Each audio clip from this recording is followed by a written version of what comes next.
In this lecture, we're going to begin our considerations of the result of a part being fatigued during its loading. So first, let's go through a little bit of history of how this idea of fatigue came about. In the 1800s, new industrial designs, specifically steam engines, created dynamic loads or cyclic loads that were really, it's the first time we saw that kind of quantity of cyclic loads. We now had parts that were being cycled in terms of hundreds of thousands and even millions of cycles. And up until that point in history, parts didn't undergo that type of cyclic loading in their lifetime. In 1829, Albert documented that sometimes repeated loads cause failure a long time before static loads did. In 1839, the term fatigue was first used, and it was used within the connotation of the part gets tired, and as it gets tired, it just gives up and goes ahead and fails. Rankine published a paper about the crystallization of ductile materials.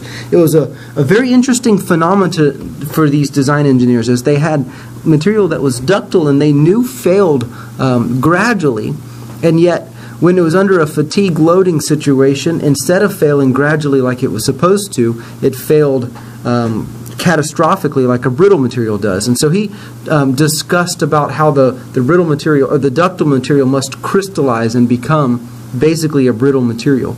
Obviously, this had a huge impact in the design. Nobody wants to be sitting on a train when the axle fails in a brittle condition, because all of a sudden there's a train wreck. There's no way to see it coming, and this caused a great deal of consternation as design engineers were trying to figure out what was causing the failure and to design around it.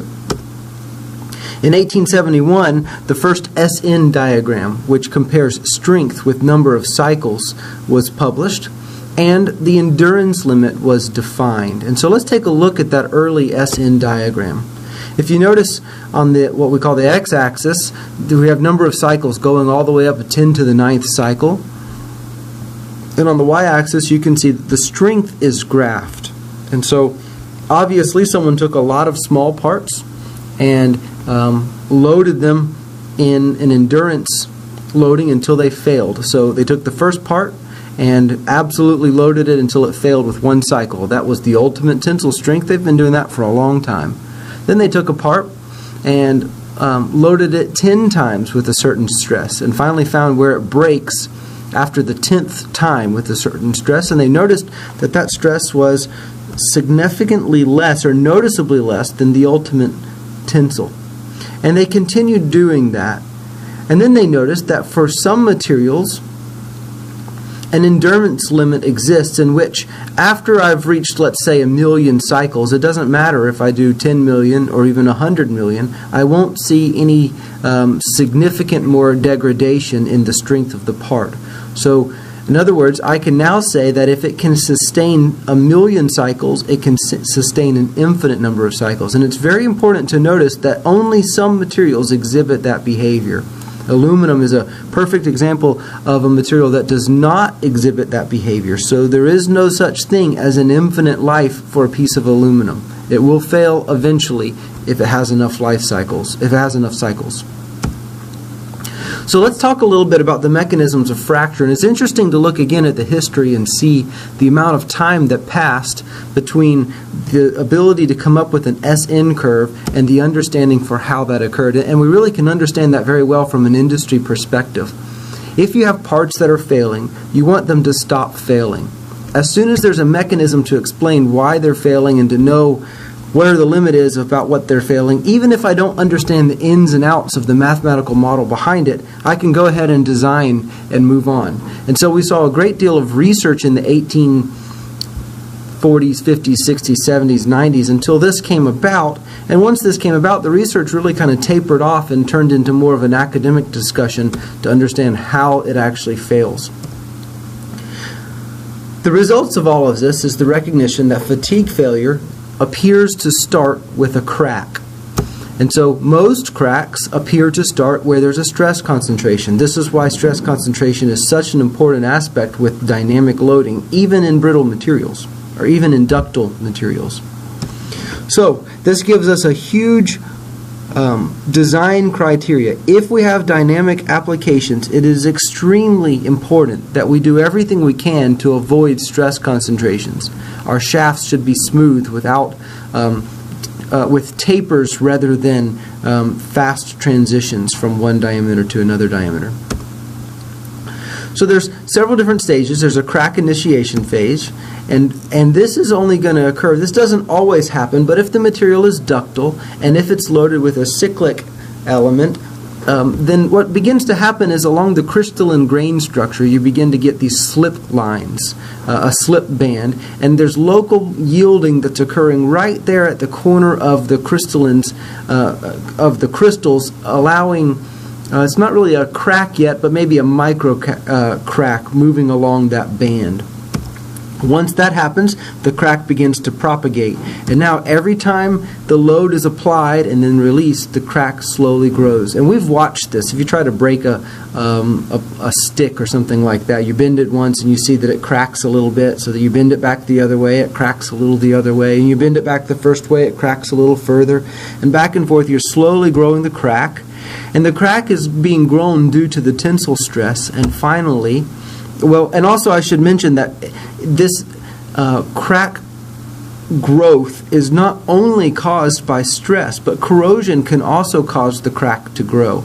So if I have a part that's in a corrosive environment, I need to be very careful about how it's being loaded and make sure that the corrosion isn't causing a fatigue in my part. And finally, it fractures. Eventually, the stress and intensity factor is increasing, and then failure suddenly occurs.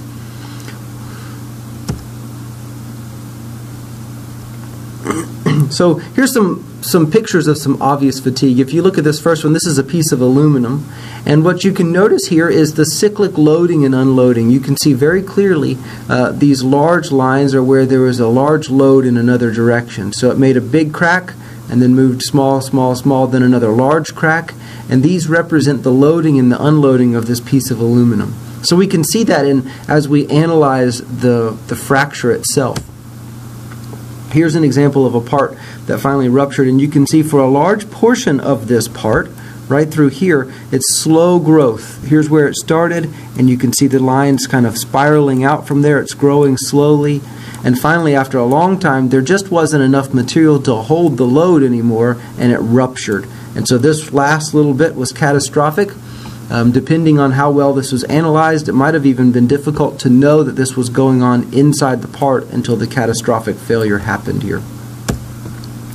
Here's another one that you can see the growth. There's where the crack initiated, and you can see the fatigue slowly working its way out until way out here is when there wasn't enough material to hold it, and the rest of that happened in one cycle. After let's say 100,000 cycles, we get to this point right here, and there's just not enough material, and so at the next cycle, the whole thing fails. So there's several different models we'll consider. The first one is the SN curve, the stress life curve. This is one of the oldest, and then we'll also look at the strain life curve, and then linear elastic fracture mechanics model, and we'll talk about the usefulness of each one of them. For the stress life, this is when there is a high cycle fatigue. In this class, all we're going to discuss is high cycle fatigue. So we'll talk about the definition between high cycle versus low cycle, and what we're going to do is we're going to figure out the fatigue strength. We're going to look at our material and we're going to say, given this loading condition and these properties for its geometry and everything about the part, I can have a new estimate about how strong this is at a certain number of life cycles. The strain life is particularly for low cycle fatigue, and it's used in particular if I know I have a part that's going to fail at some finite life. I want it to make it to 20,000 cycles, but I don't care if it makes it to 40,000. Then I might use the low cycle fatigue. This is the most complicated of the models, and there won't be any hand solutions, which is one of the reasons we don't tackle this in this course. I should also mention that for high cycle fatigue, it is the stress and the loading that's dominating, and so corrosion has less of effect the biggest amount of effect is the fact that I'm cycling and cycling and cycling. When I move into these lower categories, the low cycle fatigue, it brings in more of a consideration for corrosion. So that's an important thing to recognize. The linear elastic fracture mechanics is also a low cycle fatigue, and it's in particular trying to figure out what I need to do to make sure that my part is going to have an infinite life. And this is actually measured, so you run it for 100 times and you come and measure existing cracks and you try to back out how long you think it's going to last based on that. So let's take a look at this picture. In this picture, we're going to assume that we have a geometry that has no stress concentration, and we're going to load it in either tension. So I'm pulling at it with maybe 100 pounds, then I increase that to 500 pounds and back to 100. Or a tension compression. I pull with 100, then I push with 100. I pull with 100, then I push with 100. And what we'll see over time is if the stress that we're inducing, if my force is large, we'll see that we slowly begin our crack here. We slowly work our way out, and then it doesn't take very long before I don't have enough area of what's actually holding the load to hold it. And so when I pull it in tension, it'll fracture right there. If I have a low nominal stress, it's going to take a lot longer. I can fatigue it for a lot longer period of time because this material is capable of holding the load.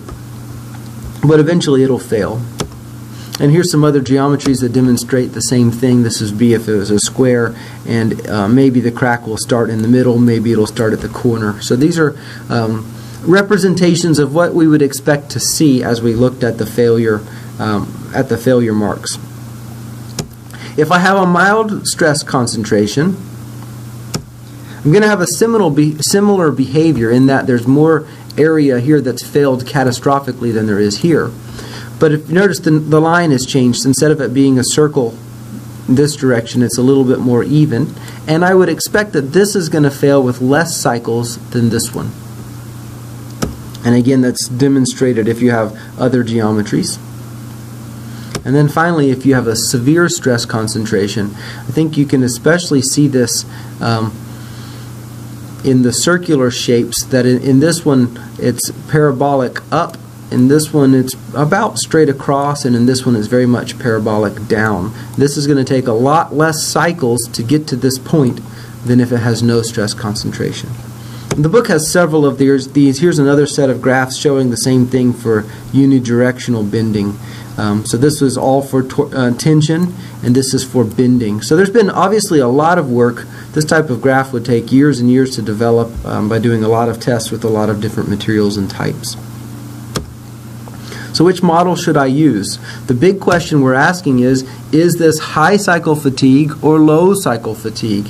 And different people say different cutoffs ought to be there. We're going to use 1,000 cycles as a rough guide. So if it's 1,000 cycles and more, we'll consider it high cycle fatigue. If it's less than 1,000, then we'll consider it low cycle fatigue.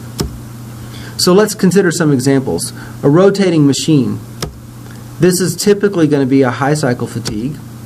We're going to typically use the stress life to calculate it. What about machines like airplane fuselages and ship hulls, where airplane fuselage pressurizes every takeoff and landing? So you've got maybe 2, 3 a day. That's very different than a rotating machine, which is running maybe 5,000, 10,000 revolutions per minute. So if you're running at 10,000 revolutions per minute, you've got 10,000 cycles every minute, versus an airplane fuselage, which if it takes off, let's say, even 5 times a day, that's very different than 2,000 times a minute, or 10,000 times a minute. So these are typically low cycle.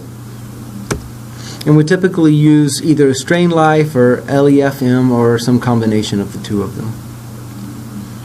These are very difficult to test. So very often, so for instance, the airplane fuselage is a good example. To test this, they'll actually build an entire fuselage and actually stress it just like they expect it to be stressed in real life. And they'll simulate taking off and landing, and instead of doing it twice a day, they'll do it 500 times a day, and they'll get a test of when it's going to fail, and they'll have a very good understanding of when this type of material purchased from this type of forge or this particular forge or this batch of material and how long it'll last, so they've got a very good analysis of what's going on. So when we're dealing with fatigue and we're dealing with varying stresses, we need to come up with some ratios that describe what's going on. The first thing is the stress ratio, and the stress ratio is just the minimum stress divided by the maximum stress, and it just gives me some sort of understanding about what kind of range I'm moving through.